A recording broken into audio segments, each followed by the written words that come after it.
በስመ አብ ወወልድ ወመንፈስ ቅዱስ አሐዱ አምላክ አሜን። አድማጭ ተመልካቾቻችን ይህ ከኢትዮጵያ ኦርቶዶክስ ተዋሕዶ ቤተክርስቲያን ብዙኃን መገናኛ ተዘጋጅቶ የቀረበላችሁ ሳምንታዊው ዕቅበተ እምነት መርሃ ግብራችን ነው። በዛሬው ሳምንታዊው ዕቅበተ እምነት መርሃ ግብራችን በነገረ መላእክት ዙሪያ እንዲያስተምሩን መጋቤ ምስጢር ብሩክ አሳመረ በአዲስ አበባ ሀገረ ስብከት መንበረ ልዑል ቅዱስ ማርቆስ ቤተክርስቲያን ስብከተ ወንጌል ክፍል ኃላፊ የሆኑትን ጋብዘናቸዋል። እስቲ በስነ መለኮት ያለውን የትምህርት ዝግጅት ለአድማጭ ተመልካች መጋቤ ምስጢር ብሩክ አሳመረ እባላለሁ። በሐዲሳትና በቅኔ ትምህርት በምስኪ ያዙናል መድኃኔዓለም ገዳም ይዣለሁ። በቅድስት ሥላሴ የመንፈሳዊ ኮሌጅ የነገረ መለኮት የዲግሪ ምሩቅ ነኝ። አሁን ደግሞ የማስተርስን እየሰራሁ እገኛለሁ። ይሄ ነው ያለው።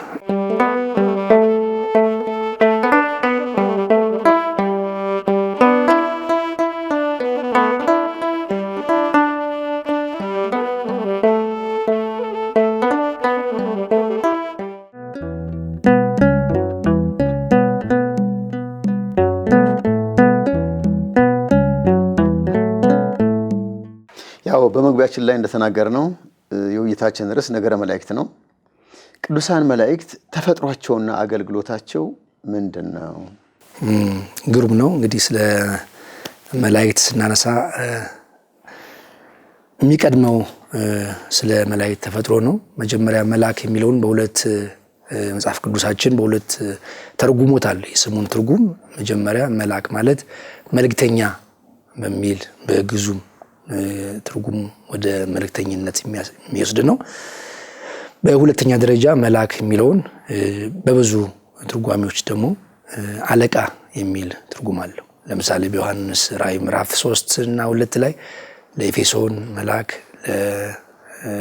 ለቲያጥሮን እያሉ ለሰባቱ ቤተክርስቲያን አለቆች ጽፏልና መላእክት የሚለው አለቃን ነው። ለዚህ ነው ቤተክርስቲያን በየደብሩ መልአከ ሰላም፣ መልአከ ገነት፣ መልአከ እያለ የሚጠራው።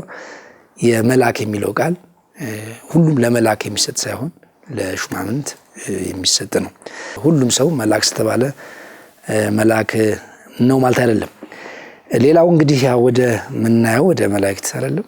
መላእክት ስናይ በዕለተ እሁድ መጋቢት 29 ቀን የተፈጠሩ የመጀመሪያው ቀን ዕለተ እሁድ የመጀመሪያው ቀን የተፈጠሩ መላእክት ረቂቃን ናቸው። ፍጥረታቸውም ዘላለማዊ ሆኖ እግዚአብሔር ፈጥሯቸዋል። ዘላለማዊ ማለት ሶስት አይነት የህይወት ጉዳይ አለ። አንደኛ ይሄ የመላእክት ህይወት ነው፣ እሱም ሞት የሌለበት ህይወት ነው። ሁለተኛው የንስሐት ህይወት ነው። የንስሐት ህይወት ደግሞ ሞት ያለበት ህይወት ነው። ሶስተኛው የሰው ህይወት ነው። ሶስተኛ የሰው ህይወት ደግሞ ይሰጣል፣ ደግሞ በሞት ይወስዳል፣ ደግሞ በትንሣኤ ዘጉባኤ ይመለሳል። እና የመላእክት ግን ከሁለቱ ይለያል፣ ከእንስሳትና ከሰው ይለያል።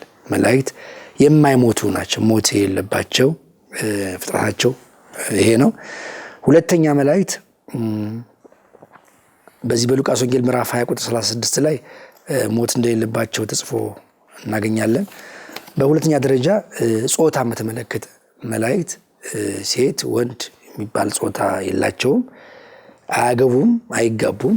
ይሄም ኢየሱስ ክርስቶስ በገለጸው በማቴዎስ ወንጌል ምዕራፍ 22 ቁጥር 30 ላይ ስለ ሰዱቃውያን ጥያቄ የሰዱቃውያን አንድ ሐሳብ ነበረ። ምክንያቱም ሰዱቃውያን የሚያነሷቸው የትንሣኤ ሙታን የለ የሚለውን ጥያቄ በማምጣት ክርስቶስን ለመፈተን ወደ እርሱ መጥተዋል እና ጥያቄ ያቀረቡ። የኦሪት ትምህርት አንድ ሰው አግብቶ ዘር ካልተካ ሚስቱ ብትሞት እህቷን ያገባል። እንዲህ እያደረገ 7 ያገባል። በኋላ በትንሣኤ ሰው ሲነሳ ለማን ነው የምትሆነው እሷ? ወይም የትኛዋን ነው የሚያገባው?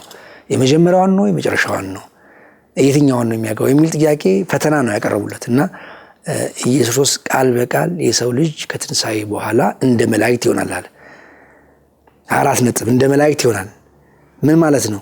ወረድ ብሎ ወደታች መላእክት አያገቡም፣ አይጋቡም። ይሄ ህይወት ደግሞ ለሰው ልጆች ከትንሣኤ በኋላ ያላቸው ብሎ ይህንን ነግሮናል። ማያገቡ ማይጋቡ የሌለባቸው ስለሆነ ሌላው ኃያላን ናቸው።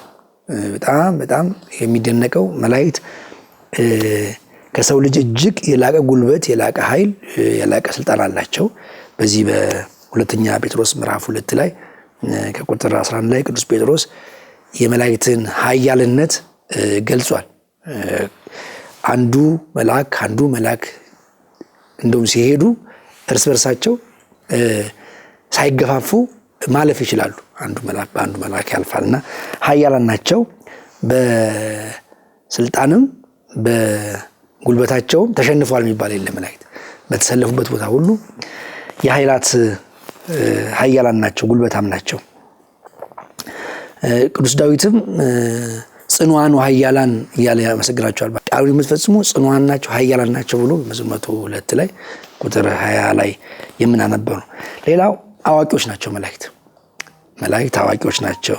ከሰው የላቀ ጥበብና እውቀት አላቸው። ሁሉን ያውቃሉ ስንል እንደ እግዚአብሔር ልብን ይመረምራሉ ማለታችን አይደለም። የእግዚአብሔር አዋቂነት ለየት ያለ ነው። መላእክት ግን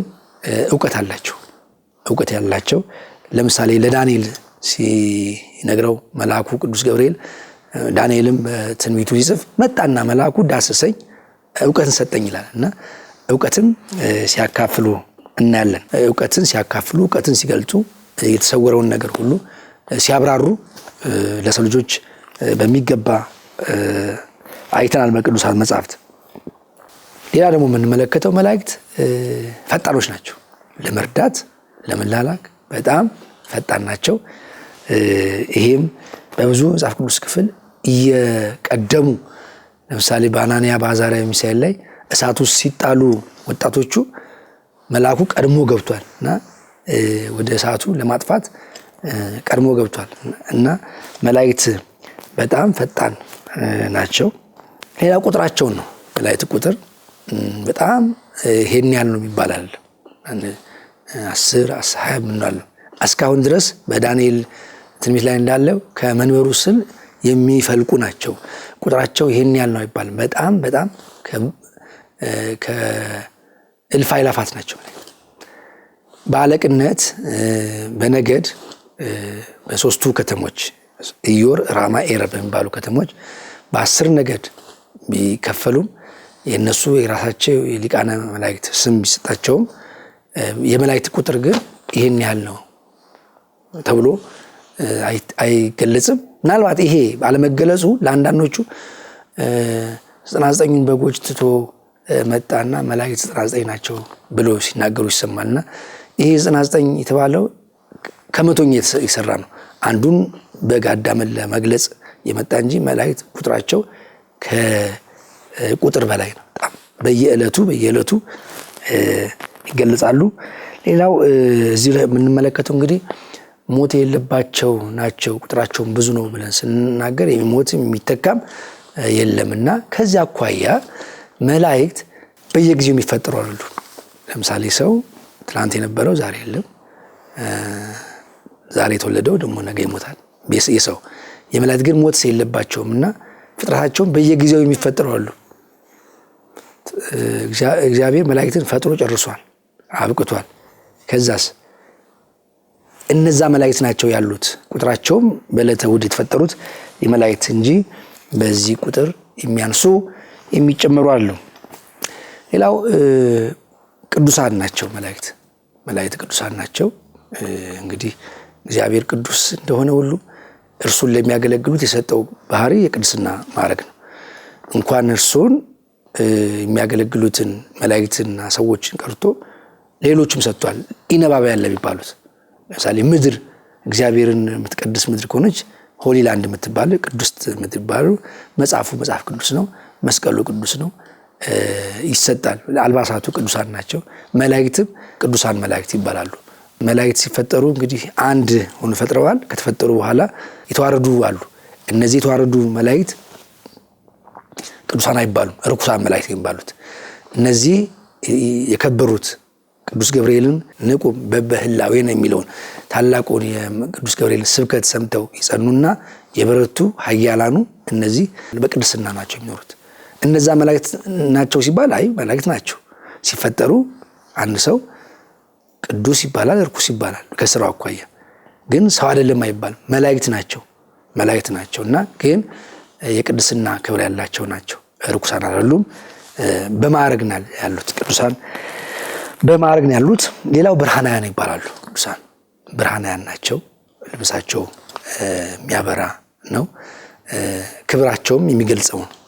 ቅድም ያልናቸውን ርኩሳን ብለን ያልናቸውን መላእክት እነዛን የጨለማ መላእክት ናቸው። መላእክት ጽልመት ነው የምንላቸው፣ የጨለማ መላእክት ነው የሚባሉት። እነዚህ ግን ከዛ የተሻለ ብርሃናውያን ናቸው። ልብሳቸው ያበራል።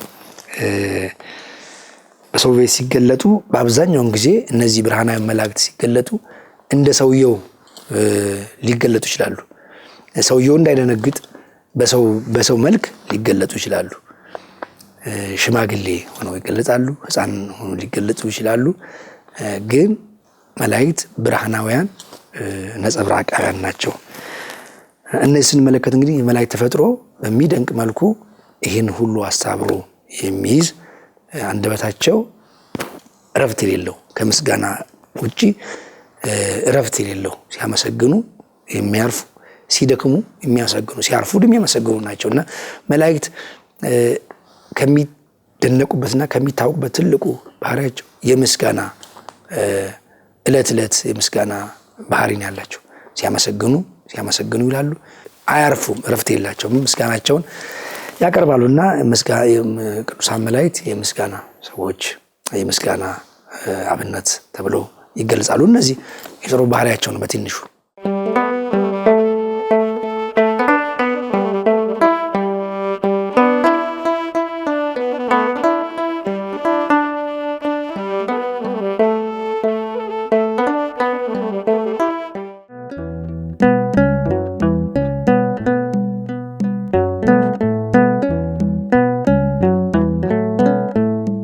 ቅዱሳን መላእክት በነገረ ድነት ላይ ያላችሁ ስታፊ ምንድን ነው? በጣም ግሩም ነው። እንግዲህ ቅዱሳን መላእክት እንደምናየው በአዲስ ኪዳን እንደምንመለከተው ለሰው ልጆች በሚደረገው ነገር ሁሉ ደስተኞች ናቸው። ክርስቶስም ተናግሯል። አንደኛ እርቅ ታርቀዋል። በድነት ዙሪያ ክርስቶስ ሲወለድ የሰራው ስራ ትልቁ ስራ እርቅ ማድረግ ነው። በመስቀሉ አዲስ ኪዳንን ሲሰራልን እኛን ነፍስን ከስጋ ሰውን ከእግዚአብሔር መላእክትን ከሰው አስታርቋል። በዚህም ደግሞ አንድ መንጋ ሆነናል ከመላእክት ጋር። መላእክት ወሰብ አሐዱ ማህበሮሙ፣ መላእክትና ሰዎች አንድ ማህበር ሆነዋል በክርስቶስ መስቀል በድህነት እና ለክርስቶስ ለዓለም ድህነት ምን አድርገዋል? የነሱን ስንመለከት አንደኛ የድንግል ማርያምን በብስራት ተገኝቷል። ቅዱስ ገብርኤል ተገኝቶ ድንግል ማርያም ወንድ ልጅ ትወልጃለሽ ስሙንም ኢየሱስ ትያለሽ እርሱ መድኃኒት ነው የሚል ትልቅ የምስራች ነግሯል። ይሄ ምስራች የዓለም ምስራች ነው። ይሄ ደስታ የዓለም ደስታ ነው። እንደውም ይሄን ሰምተው ዛሬም ድረስ ያሉ አባቶች ቅዱስ ገብርኤል ሰባኪ ወንጌል ነው፣ ሰበከ ለነ ልደተ እግዚእ የጌታን መወለድ ሰው መሆን ነገርከን ብለው ያመሰግኑታል። ቅዱስ ገብርኤል ሰባኪ ነው። ለእረኞችም ይህን ደስታ ነግሯቸዋል። ደስ ይበላችሁ። ይሄ ደስታ የአንድ ግለሰብ አይደለም፣ የዓለም ደስታ ነው። ለሕዝብ የሚሆን ታላቅ ደስታ የምስራች ነግራቸዋለሁ። ዛሬ በዳዊት ከተማ አዳኝ እርሱ ክርስቶስ መጥቷል የሚል ይህን ደስታ ለዓለም ነግረዋል። ከዛም በኋላ እንግዲህ በክርስቶስ ስደት ዘመን አብረው እንደነበሩ ድንግል ማርያምን ይረዱ እንደነበረ ለዮሴፍ በሕልም የታዩ በዚህ በኩል ሂድ ሄሮድስ ሊገል ይፈልጋል ሞቷል የሚለውን አንዳንድ ታላቅ የምስራች መላእክት ያቀብሉ ነበር። ይህን ኢንፎርሜሽን እንደ ቅዱስ ዮሴፍ እየነገሩት መረጃዎች በጣም የሚሄድበት መንገድ በዚህ በኩል ሰብአ ሰገል በዚህ በኩል ይሄዱ በመጡበት እንዳይመለሱ ሄሮድስ ሞቷል ተመለስ ወደ ሀገር የሚል በሕፃንነቱን ጀምሮ ነበር። ከዛም ደግሞ በገዳመ ቆሮንቶስ መልአክ ይመጣ ነበረ ያበረታው ነበር ተብሎ ጽፏል ሉቃስ ወንጌል ምዕራፍ 4 ላይ። በኋላ ደግሞ ስንመለከት እንግዲህ በስቅለቱ ዙሪያ በጌቴሴማኒም እንዲሁ መላእክት እንደሚመጣ ተገቡ እንደነበረ ተጽፎ እንመለከታለን። በትንሣኤው ጊዜ ደግሞ ከመቃብሩ ቆሞ ይህን የምስራች አውጀዋል። ሁለቱ መላእክት ነጫጭ ልብስ ለብሰው ይህን ደስታ ለሴቶች ያበስረዋል፣ መወሉን ነግረዋል። እንግዲህ ይሄ በነገረ ድነት ዙሪያ ያየነው ነው። በኋላ ወደ ሰማይ ሲያርግም መጥተዋል። ከሰማይ ወርደው ምንድን ነው የምታዩት እናንተ የገሊላ ሰዎች? ያረገውን ክርስቶስን እያያችሁ ነው? አትጨነቁ፣ ይመጣል፣ ዳግመኛ ይመጣል የሚል ምስራችም ድጋሚ ነግሯቸዋል፣ የሚያጽናናቸው ተስፋ እንዳይቆርጡ። ሌላው ደግሞ በጣም ተስፋ የምናደርገው እንግዲህ ክርስቶስ መምጣት ነው። ወነሴፎ ትንሣኤ ሙታን ይመጣል፣ ክርስቶስ ይመጣል። የሚመጣው ከነዚህ ቅዱሳን መላእክት ጋር ነው። በክርስቶስ ድነት በምጽአቱ ጊዜ የምናያቸው እነዚህ መላእክት ክርስቶስን አጅቦት አብረውት ይመጣሉ። የሰው ልጅ በክብሩ ሲገለጽ ከእርሱ ጋር ቅዱሳን መላእክት አብረው ይመጣሉ እና ይህን በሰው ልጅ የነገረ ድነት ዙሪያ የምናያቸው ታላቅ አገልግሎታቸውን ነው። ዕብራውያን ምዕራፍ 1 ቁጥር 14 ላይ ቅዱስ ጳውሎስ ስለ መላእክት የጻፈውን እስቲ አንድ ያንብቡልን። ከቶ ለማን ብሏል? ሁሉ መዳንን ይወርሱ ዘንድ ስላላቸው ለማገዝ የሚላኩ የሚያገለግሉም መናፍስት አይደሉምን? ግሩም። ስለዚህ የአዳም ልጅ ሁሉ ጉዞ ያደርጋል ወደ ድህነት። ለመዳን ደግሞ ድካም አለበት። የዚህን ድካም የሚያግዙት መላእክት ናቸው። እያበረቱ፣ እያጸኑ፣ እየያዙ መንገዳቸውን የሚያቀኑ መላእክት ናቸው እና ቅዱስ ጳውሎስ በሚገባ የመላእክትን ለማን ነው የተናገረው? ለመላእክት አይደለም ወይ የሚያግዙን? እና ለመዳን የሚጠቅሙ የሚያግዙ ናቸው። ሌላም ደግሞ ቅዱስ ዳዊትን በመዝሙር 33 የታየን መልአክ እግዚአብሔር አውዶሙ ይላል፣ በዙሪያቸው ይከትማል ያድናቸውማል ነው የሚል። መልአኩ የማዳን ጸጋ እንዳለው ያድናቸውማል። እነዚህ እግዚአብሔር ለሚፈሩት መልአኩ መጥቶ ያድናቸዋል። ጣዕሞት አይምሩ። አሁን ቅመሱት፣ እግዚአብሔር በመልአኩ ድህነት እንደሚሰራ ተመልከቱ ነው የሚለው እና ያዕቆብም እንዲህ ነው እኮ የሚጽፈው ልጆቹን ሲባርክ ልጁን ጫነባቸው እና የባረካቸው እኔን ያዳነኝ መልአክ ነው የሚለው። ያዳነኝ መልአክ ከክፉ እኔን ያዳነኝ መልአክ። ይሄን ስንመለከት መላእክት እንዴት የድነት ስራ እንዳላቸው አሁን ትልቁ ነገር ግራ የተጋባው ነገር ብዙዎቹ የሚናገሩት የክርስቶስን ማዳን የተከፈለው ዋጋ የቀራንዮ ውለታ ያ ሁሉ መከራ የአርቡን ውለታ እየቀየርን አይደለም። አሁን መላእክት ያድናሉ ስንል ተሰቅለው ተገርፈው ሞተው ተነስተው አይደለም ያለ። አሁን የእነሱ የማዳን ጸጋ አለ። በዚህ በመዝሙር 90 ላይ በመንገድ ይመራ ዘንድ ወደ አዘጋጀው ሁሉ ስፍራ የገባ ዘንድ መላእክትን በፊት ይልካል ተብሎ ጽፏል። መላእክቱን ስላንተ ያዛቸዋል፣ እግሮችን በድንጋይ እንዳይሰነካከሉ በእጆቻቸው ያነሱሃል። በክንፎቻቸው ይጋርዱሃል። ቤት መከራ አይገባል፣ ችግር አይገባል፣ እነሱ ቀድሞ ይሄን ሁሉ ያነሳል የሚላል። በዘጸአትም 23 ላይ ይሄ ነው ያለው። ዘጸአት 23 ላይ በመንገድ ሁሉ ቀድሞ መንገድ ይመሩ ናቸው፣ እሾኩ እንቅፋቱ እያነሱ። ይሄን ነው ድህነት የምንለው። ሌሎችም ከክፉ ከእሳት ከሞት ከባህር የሚያድኑ መላእክት ናቸው።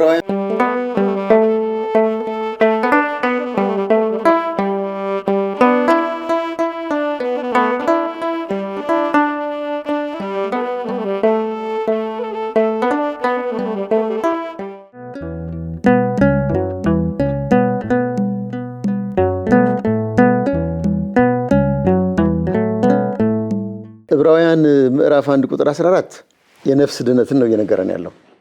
በዛ ላይ እሱ ታፍ ያላቸው ሰዎች እንዲድኑ ያግዛሉ።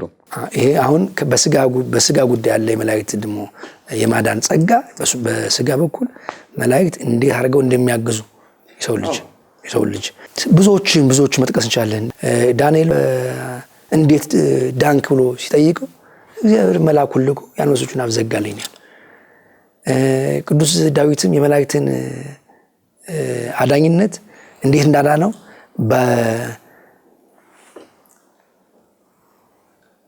ጎልያድን ከጣለው በኋላ አንበሳን ከገደለው በኋላ ድቡን ከመታ በኋላ ሲናገር ፈኖ እግዚአብሔር መልአኩ አዳነኝ፣ እግዚአብሔር መልአኩን ልኮ አዳነኝ እና የመላእክትን አዳኝነት ከጴጥሮስን እንኳን ከእስር ቤት በዚህ በሐዋርያት ሥራ 12 ካወጣ በኋላ ምን አለ መልአኩ? ምን አለው?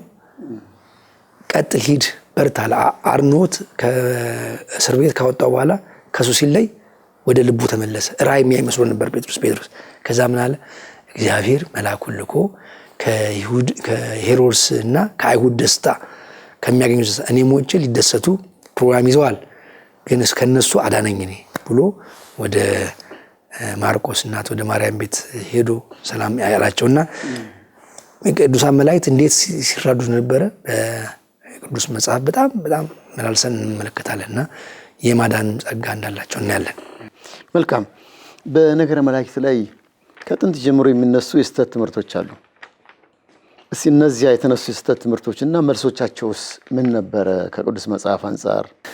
ሊቃውንት በየጊዜው አሁን ድረስ የሚስቱ የሚያሰናክሉ አንዳንድ አዳዲስ ትምህርቶች ይመጣሉ። የማይቀር ነው። በስንዴው መካከል አንዳንድ ክርዳድ መብቀሉ ታዋቂ ነው። አንዳንድ ነገሮችን ባጭሩ እንመልከት። አያላ የሚባሉት የመጀመሪያው የመላእክትን ዓለም ፈጥረዋል የሚሉ መናፍቃን ነበሩ። ግኖስቲኮች ናቸው። የመጀመሪያው ዓመት ትምህርት ግኖስቲኮች ትምህርታቸው ምን ነበረ? ዓለም የተፈጠረው መላእክት ነው። እግዚአብሔር ረቂቅ ስለሆነ ግዙፉን ዓለም እሱ አልፈጠረም። እሱ የፈጠረው መላእክት፣ ዓለምን የፈጠሩት መላእክት ናቸው የሚል ረድተዋል። ይችን ዓለም ለመፍጠር እግዚአብሔር ረቂቅ ነው፣ መንፈስ ነው። እግዚአብሔር ይህን ዓለም አይፈጥርም። ይህን ዓለም የፈጠሩት መላእክት ናቸው፣ መናፍስት ናቸው ብሎ አስተምረዋል። በጣም ብዙ ተከታዮችም አፍርተዋል። አንዳንድ ጊዜ አንዳንድ የቅዱስ ያሬድ መጽሐፍቶች ስንመለከት ለነዚህ መልስ ሰጥቷል። አመ የፈጠረ እግዚአብሔር ለምድር ይዘኖ ለሰማይ ወይ ተማከረ ምስለ መላእክቲሁ። እግዚአብሔር ሰማይና ምድር ሲፈጥር አልነገራትም፣ ለምድርም ከመላእክት ጋር አላወራም፣ አልተናገረም። ሊቃውንቱ በዚህ ጉዳይ ላይ መላልሰው እንደ ቅዱስ ያሬድ መላልሰው ዓለምን የፈጠረው እግዚአብሔር ብቻ እንደሆነ በኢሳይያስ መጽሐፍ ላይ ያለውን ቃል ጠቅሰው ያስተምራሉ። ሰማያትን ብቻዬን ዘረጋው ይላል በኢሳይያስ መጽሐፍ። ሰማያትን ብቻዬን ዘረጋው ምድርም ያጸናው እኔ እግዚአብሔር ነኝ፣ ከእኔ ጋር ማን ነበረ ይላል ኢሳይያስ 44 ቁጥር 24 ላይ። እና እግዚአብሔር ነው ዓለምን የፈጠረ፣ ብቻውን ነው የሰራው። ሰውንም ያበጃጀ እግዚአብሔር ነው። እግዚአብሔር ከሰራው ውጪ የሆነ የለም። ያለሱ አንዳች ምግር የለው። ከሰማይም በምድርም ሁሉ ያለሱ የሆነ የለና የሚታየውና የማይታየው ሁሉ በእግዚአብሔር ተሰርተዋል። በሃይማኖት ጸሎታችንም ሁሉ መፈጠረ የሚታየውና የማይታየውን አመጣ በእግዚአብሔር እናምናለን ብለን ነውና የዚህ ስላሴ መልክ ደራሲ ምን አለ? ሚካኤልን ለአምጾ ስጋዬ ጌሰ ወማኮ ገብርኤል ወሀብኒ ነፍሴ። ስጋዬን ለማምጣት ሚካኤል አልሄደም፣ ነፍሴንም ለመስጠት ገብርኤል አልመጣም። ስለዚህ ማን? እግዚአብሔር ነው ያደረገው። በሰማይም በምድርም ብቻውን እግዚአብሔር፣ ያለ ረዳት፣ ያለ አጋዥ፣ ያለ አማካሪ ሁሉን እግዚአብሔር ሰርቷልና እነዚህ መናፍቃን በዚህ በኢሳይያስ እና በቆላሲስ ምዕራፍ 1 ቁጥር 16 ላይ ከሆነ ሁሉ ያለ እርሱ አንዳች የሆነ የለም በሚለው በጳውሎስ ትምህርት ተረድተዋል ማለት ነው። በዮሐንስ ወንጌል ምዕራፍ 1ም ወቱ ኩሉ ኮን ወዘነሎ ይሳል ወዘኮን ሁሉ በእርሱ ሆነ ያለ እርሱ ምንም ነገር የለም የሚለው መልስ ሰጥቶበታል። ሌላው ደግሞ የተነሱት መናፍቃን በአሪዮስ ትምህርት ላይ ወልድን መልአክ የማድረግ ሚካኤል የማድረግ ትምህርት ነው ያስተማሩትና ሊቃውንት በዚህ ጉዳይ ላይ የቱንም ያህል ረቂቅና የከበረ ቢሆኑ ፍጡራን መሆናቸውን ገልጸዋል። መላእክት ፍጡራን ናቸው። ክርስቶስ አብ ወልድ መንፈስ ቅዱስ ፈጣሪ እንደሆኑ መለኮት እንደሆኑ የሚመለኩ የሚገዙ ዓለምን የሚገዙ እንደሆኑ አስተምረው፣ መላእክት ግን ከዚህ ውጪ እንደሆኑ ፍጡራን እንደሆኑ ገልጸዋልና የተፈጠሩ ናቸው መላእክት። ለዚህ ነው ቅዱስ ጳውሎስም በዕብራውያን ምዕራፍ 1 ቁጥር 5 ላይ ከመላእክትስ አንተ ልጄ ነህ እኔ ዛሬ ወለድኩ ያለው ለማን ነው ይላል። እንግዲህ መላእክትን ለይቶ ክርስቶስ የመላእክት ነው እንጂ ያለ ማለት ነው። ክርስቶስ ከመላእክት ወገን እንዳልሆነ፣ ክርስቶስ ራሱ አምላክ ፈጣሪ እንደሆነ በዕብራውያን ምዕራፍ 1 ቁጥር 5 ላይ መመልከት ይቻላልና ይሄ ትምህርት ብዙዎቹን አደናግሯል። አሁን ድረስም ተከታዮች አሉ ይሄን ሐሳብ የሚያቀርቡ። ሌላው ደግሞ መመለክ አለባቸው የሚሉ ደግሞ ተነስተዋል። እነዚህ ደግሞ በሎዶቅያ አካባቢ የነበሩ አንዳንድ ወገኖች ናቸው። መላእክት አስፈሪ ስለሆኑ ምክንያቱም አንዳንድ ጊዜ የነበሩት አምልኮ የሚገልጹበት ድንጋይም ሲመለከቱ እሳቱን ሲመለከቱ ሲፈሩ ሲደነግጡ ይሄ ነው አምላካችን ይሉ ነበርና መላእክትን በሚገባ መመለክ አለባቸው። መስዋዕት ሊሰዋላቸው ይገባል እና የመሰዋት ዝንባሌ የነበረበት ዘመን ነው። ሊቃውንት በዚህ ጉዳይ በይበልጥ ጳውሎስ በነበረበት ዘመን ይሄ ትምህርት የነበረው ስግደት የሚገባ አምልኮ የሚገባ የአምልኮ ስግደት የሚገባ ለሥላሴ ብቻ እንደሆነ ለእግዚአብሔር ብቻ እንደሆነ አንዳንዴ ማንም በትና መላእክትን በማምለክ በአምልኮ እንዳይገለጽ እንዳይታይ አስተምሯል። ቅዱስ ዮሐንስንም የነገረው ይሄን ነው። ዮሐንስ ራእዩ ላይ እንዳታደርገው ጠንቀቅ፣ የአምልኮ ስግደት በሚሰግድበት ሰዓት ይሄን እንዳታደርገው እኔም እንዲኮ ፍጡር ነኝ ብሏል መልአኩ። እና ይሄ ትምህርት የሊቃውንቱ ትምህርት ነው። የቅዱስ ዮሐንስ ስግደት በወቅቱ የአምልኮ ነበርና ተው እኔም ፍጡር ነኝ የሚል በራእየ ዮሐንስ ምዕራፍ 19 ቁጥር 10 ላይ ተገልጾ እንመለከታለንና ይሄ ነው። ሌላው እንግዲህ ፕሮቴስታንታውያን ደግሞ የተነሱበት ነው። አያማልዱም የሚሉ እነዚህ አያማልዱም፣ የሰዎች ጸሎት አያሳርጉም፣ የክህደት ትምህርት አመተው አያማልዱም፣ አይጠብቁም፣ ጸሎት አያሳርጉም የሚል ትምህርት አስተማሩ። አሁን ድረስም ይነሳሉ፣ ምንም አያውቁም የሚል እና የሊቃውንት አባቶቻቸው ኦርቶዶክሳውያን ሊቃውንት በጣም በዚህ ጉዳይ ላይ መልስ ሰጥተዋል። በይበልጥ እዚህ ራዕየ ዮሐንስ ምዕራፍ 8 ቁጥር 4 ላይ ያለችውን የመላእክትን እንቅስቃሴ ምን ብለው ገልጸዋል? ዮሐንስ በራእዩ ምን ተመለከተ? ጽና ይዘው የመጡ መላእክት መጡ፣ ጽና ይዘዋል።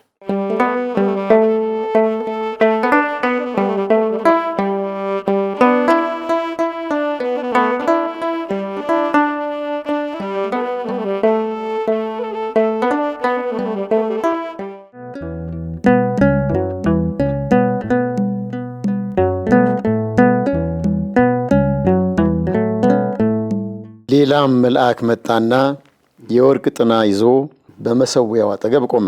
በዙፋኑም ፊት ባለው በወርቅ መሰዊያ ላይ ለቅዱሳን ሁሉ ጸሎት እንዲጨምረው ብዙ ዕጣን ተሰጠው። የዕጣኑም ጢስ ከቅዱሳን ጸሎት ጋር ከመልአኩ እጅ በእግዚአብሔር ፊት ወጣ። ስለዚህ መልአኩ ዋናው ስራው ምንድነው? ዕጣን ማጠን ነው። ማጠን ስንል ምንድን ማድረግ ነው? ከዕጣኑ ጢስ የሚወጣ ወደ እግዚአብሔር ፊት የሚደርስ መዓዛ አለ። ከዚህ ከመዓዛው ጋራ በእግዚአብሔር ፊት ምን ይደርሳል? ጸሎት ይደርሳል። ጸሎት ይቀርባል። በእግዚአብሔር ፊት የደረሰው ጸሎትን ይዞ ነው። ዕጣኑ መዓዛ ዕጣኑ በእግዚአብሔር ፊት ደረሰ። ስለዚህ ይሄ ስራ የማን ነው? የመላእክት ስራ ነው። ዛሬም ድረስ የምንጸልየው ጸሎት የምናቀርበው ልመና በእግዚአብሔር ፊት የሚደርሰው በዕጣኑ ጢስ አማካኝነት ነው። መላእክት የሚያቀርቡት ዕለት የሚያቀርቡት በየደቂቃው በየሰዓቱ የሚቀርብ መዓዛ ዕጣን ያቀርባሉ። በዛ አማካኝነት የሁላችን ጸሎት የቅዱሳን ጸሎት ሲቀርባየን። ስለዚህ ዛሬም ድረስ ቤተክርስቲያን የምታቀርበው ጸሎት ለእግዚአብሔር ፊት የሚደርስ መዓዛና ቅዱሳን መላእክት ጸሎታችንን ልመናችን ያሳርጉታል። በዚህ በዘካርያስ ምዕራፍ 1:12 ላይ መቼ ነው አትምራቸውም ወይ እነዚህ የተቆጣውን የእስራኤልን ሕዝብ እስከ መቼ ነው ዝም ያልካቸው ብሎ ሲማልና ሲጸልይ እንመለከታለን። እስከ መቼ ነው ማትምራቸው? ከዛ እግዚአብሔር በሚያረጋጋ እሽታውን ገልጾለታል። ዘካርያስ ምዕራፍ 1 ቁጥር 12 ላይ ተገልጿል። በምልጃ ላይ እዚህ አንድ ብንጨምር መጽሐፈ ኢዮብ ምዕራፍ 33 ከቁጥር 19 ደግሞም በአልጋ ላይ በደዌ ይገስጸዋል፣ አጥንቱም ሁሉ ይደነዝዛል። ሕይወቱም እንጀራን ነፍሱም ጣፋጭ መብልን ትጠላለች። ስጋውም እስከማይታይ ድረስ ይሰለስላል። ተሸፍኖ የነበረውም አጥንት ይገለጣል። ነፍሱ ወደ ጉድጓድ ሕይወቱም ወደሚገድሏት ቀርባለች። የቀናውን መንገድ ለሰው ያስታውቀው ዘንድ ከሺህ አንድ ሆኖ የሚተረጉም መልአክ ቢገኝለት እየራራለት ቤዛ አግኝቻለሁና ወደ ጉድጓድ እንዳይወርድ አድነው ቢለው ስጋው እንደ ሕፃን ስጋ ይለመልማል፣ ወደ ግብዙናው ዘመንም ይመለሳል ይላል። ይሄ መላእክት ምልጃ ነው የሚያሳየው። የሚገርመው እቺ መጽሐፈ ኢዮብ ምዕራፍ 33 ላይ ከሺህ አንድ ሆኖ የሚተረጉምለት መልአክ ቢገኝ የሚለውን ታች ወርደን የምናየው ምልጃ ነው። ከእግዚአብሔር ጋር አስታርቆት ከሞት አዳነው ነው።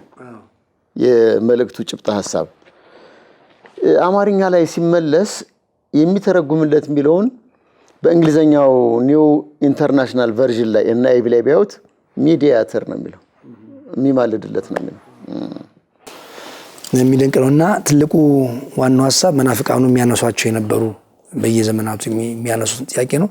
መጨረሻ እንግዲህ የምናየው ቅድም ያነሳነው ቢሆንም በጾታ ጉዳይ የተነሱ ደግሞ መናፍቃን አሉ። ይወልዳሉ፣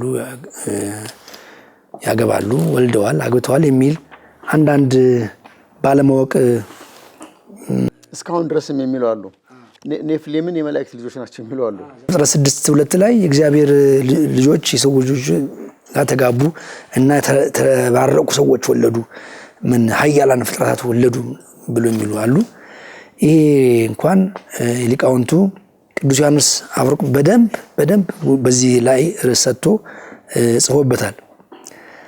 እንዴት ዘር ጾታ ወይም መዋለድ የሌለባቸው መሆኑን የእግዚአብሔር ልጆች የተባሉት የእግዚአብሔር ወገን የነበሩት የሴት ልጆች ሲሆኑ የሰዎች ሴት ልጆች የተባሉት ደግሞ በኃጢአት የራቁ እንደሆኑ በሚገባ በትርጓሜው ላይ ዘፍጥረት ትርጉም የሚል መጽሐፍ አለው ዮሐንስ አፈወርቅ። በዛ ላይ የሚገባ አትቷል። በትንሣኤ ቅድም በትንሣኤ ዘጉባኤ ሰው የሚሆነው እንደ መላእክት ነው። ሰው ወደ መላእክትነት ነው የሚቀየረው። እንደ አያገባም፣ አይጋባም፣ ጾታም የላቸውም የሚለውን የማቴዎስ ወንጌል ምዕራፍ 22 ቁጥር 30 ሐሳብ ነው የምንይዘው እና ቅዱሳን መላእክት ጾታ የሌላቸው የማያገቡ የማይጋቡ እንደሆነ ነው። ጥሪያችንን አክብረው መጥተው አስተማሪ ሆነውን ነገረ መላእክት በተለይ በዚህ ዘመን ለሚነሱ ጥያቄዎች ጥሩ ትምህርት ስለሰጡ በአድማጭ ተመልካችን በእጅጉ እናመሰግናለን። ቃለ ሕይወትን ያሰማልን፣ በእድሜ በጸጋ ይጠብቅልን። አድማጭ ተመልካቾቻችን የቅዱሳን መላእክት ተፈጥሯቸው ምንድነው? አገልግሎታቸውስ? በነገረ ድህነት ላይ ያላቸው ሱታፌ በስጋ ድህነት፣ በነፍስ ድህነት፣ በነገረ መላእክት ላይ የተነሱ የስተት ትምህርቶችና መልሶቻቸውን መጋቤ ምስጢር ብሩክ አሳመረ በዚህ መልኩ አቅርበውልናል። የዕለቱን ዕቅበተ እምነት መርሃ ግብራችን እዚህ ላይ ስናጠናቅቅ ቀሪዎቹን መርሃ ግብራት እንድትከታተሉ በአክብሮት